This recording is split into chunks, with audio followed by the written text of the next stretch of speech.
Hello বন্ধুরা, welcome to Rajib Piu vlogs. আশা করবো সকলেই সুস্থ আছো, ভালো আছো। আর শীত পড়ার সাথে সাথেই তো বাঙালির ঘুরতে যাওয়ার ব্যয়টা একটু বেশিই বেড়ে যায়। তো আমিও চলে গিয়েছিলাম ডিসেম্বরের 24 তারিখে মায়াপুর। আর আজকের ভিডিওটা শুধুমাত্র মায়াপুর বা যে কোনো দর্শনীয় স্থানে এতটা ভিড় হলে যে কতটা অসুবিধা হতে পারে তার ওপরে ভিত্তি করে।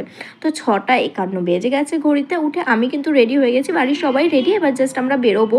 জাস্ট তোমাদের সাথে শেয়ার করছি সেই দিন সকালে কতটা পরিমাণে কুয়াশা ছিল। মানে ট্রেনে করে আমরা যতক্ষণ গিয়েছি ততক্ষণ পর্যন্ত কুয়াশাই পেয়েছি শুধু।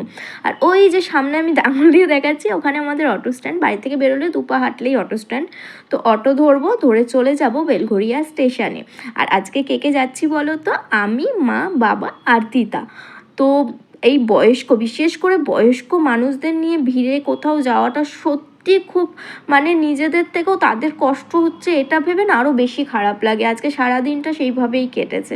তো যেটা বলছিলাম যে ট্রেনে করে যতক্ষণ গেছি আমি কিন্তু কুয়াশাই পেয়েছি। পুরো ওখানে গিয়ে পৌঁছেছি, মানে কৃষ্ণনগর, আমরা 7:10 কৃষ্ণনগর লোকালটা ধরেছিলাম। কৃষ্ণনগর গিয়ে পৌঁছেছি, ওখান থেকে টোটো ধরেছি, তারপরে গিয়ে একটু রোদ ওঠা শুরু করেছিল। প্রায় 9টা 9:30 পর্যন্ত সেই দিন পুরো কুয়াশায় ঢাকা ছিল। আর আমরা চলে এসেছি, মানে এতটাই ভিড় ছিল যে ট্রেন থেকে নামার সময় অনেকে পড়ে পর্যন্ত গেছে স্টেশনের মধ্যে। এখানে মানে অটোর যা লাইন, মোটামুটি 2 ঘন্টা হয়তো অটোর লাইনেই দাঁড়িয়ে থাকতে হবে অটো পাওয়ার জন্য। তো আমরা আর অটোর লাইনে দাঁড়ানোর চেষ্টা করিনি, আমরা টোটো খোঁজা শুরু করেছিলাম। আর বুঝতেই পারছো এতটা ভিড়, তো যে যেরকমভাবে পেরেছে সেরকমভাবেই ভাড়া নিয়েছে। নর্মালি অটো ভাড়া হচ্ছে এক একজনের 50 টাকা করে, কিন্তু আমাদের এখানে টোটো নিয়েছে পার হেড 100 টাকা করে। তো যাই হোক, যেতে তো হবেই, তাই টোটোটাই ধরে নিলাম আর পৌঁছে গেছি। আর শুধু মানে ট্রেন থেকে শুরু করে, ট্রেনে আমি বেলঘরিয়া টু কৃষ্ণনগর পুরো দাঁড়িয়েই গেছি। এতটা ভিড় ছিল যে অনেকে নামতে পর্যন্ত পারেনি, যারা হয়তো কৃষ্ণনগরের আগের স্টেশনগুলোতে নামতে পারেনি। স্টেশনে নেমেছি, সেখানেও ভিড়। অটো টোটো তাতেও ভিড়ের জন্য ঝামেলা। এখানে এসে পর্যন্ত এখান থেকে আমাদের দুপুরে আমরা ইচ্ছে ছিল ভোগ খাবো, তো সেই ইচ্ছে অনুযায়ী ভোগের কুপনের জন্য লাইনে দাঁড়ানো হয়েছে। এতটাই ভিড় যে ওইখানেও ঝামেলা শুরু হয়ে গেছে। আর ওখানে যাই হোক ঝামেলা করে যেভাবেই হোক 80 টাকার কুপন শেষ হয়ে গেছিলো, তো 50 টাকার কুপন নেওয়া হয়েছে, এরকমভাবে যাই হোক নেওয়া হয়েছে। কিন্তু এতটাই ভিড়, মানে কোনো জিনিস, মানে বিশেষ করে না এই সমস্ত দিন লাইক 25শে ডিসেম্বর, 1 জানুয়ারি, 31 ডিসেম্বর, এই সমস্ত দিনগুলো না অ্যাভয়েড করাটাই আমার মনে হয় ভালো। তো যাই হোক, আর বিশেষ করে যেহেতু দিদাকে সাথে নিয়ে গেছিলাম, উনি তো বয়স্ক, ওনার খুব প্রবলেম হয়েছে, ওই জন্য আমরা অত ভালোভাবে ঘুরতেও পারিনি। আর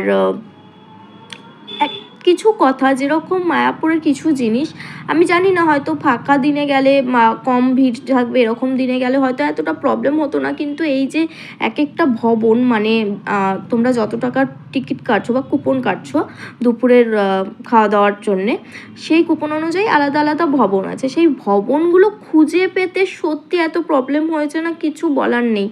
তো এই যে হচ্ছে আমরা ভোগ খেতে চলে এসেছি, দুপুরের ভোগ খাচ্ছি। আর এখন কিন্তু এরকম বুফে স্টাইল করে দিয়েছে, ঢুকে যে যার মতন থালা নিয়ে ওইখান থেকে খাবার নিয়ে যে যার মতন বসে খাওয়া দাওয়া করতে পারো। তো খাওয়া দাওয়াটা কোনো রকমে করেই আমরা কিন্তু বেশিক্ষণ বসিও নি, কিছুক্ষণ বসেই বেরিয়ে পড়েছিলাম, কারণ শরীরটা এতটাই খারাপ লাগছিল, এতটা ভিড়, এতটা মানে শরীরের ওপর এফেক্ট দিয়েছে যে বেশিক্ষণ আমরা ওখানে থাকতেও পারিনি, আমরা বেরিয়ে চলে এসেছিলাম খুব তাড়াতাড়ি ওখান থেকে। তো আসার পথে এই মন্দিরগুলো দেখতে দেখতে এসছি। তোমরা গেলে না ফাঁকা দিনে যাবে, আর একটু বেশ ভালো করে হাতে টাইম নিয়ে যাবে, ভালো লাগবে জায়গাটা, নো ডাউট ভালোই লাগবে, কিন্তু একটু ভিড়টা অ্যাভয়েড করলে ভালো। যাই হোক, একটা দিন শীতের দিনে বেরোবো ইচ্ছে ছিল, মা বাবাকে নিয়ে দিদাকে নিয়ে বেরিয়েছি, ভালোই কেটেছে। ভিড়টা কম থাকলে হয়তো আরেকটু ভালোভাবে ঘুরতে পারতাম, আরও ভালোভাবে তোমাদের ডিটেলসে আরও অনেক তথ্য দিতে পারতাম, কিন্তু আজকের ভিডিওটাতে সত্যি সেরকমভাবে কিছুই দিতে পারছি না।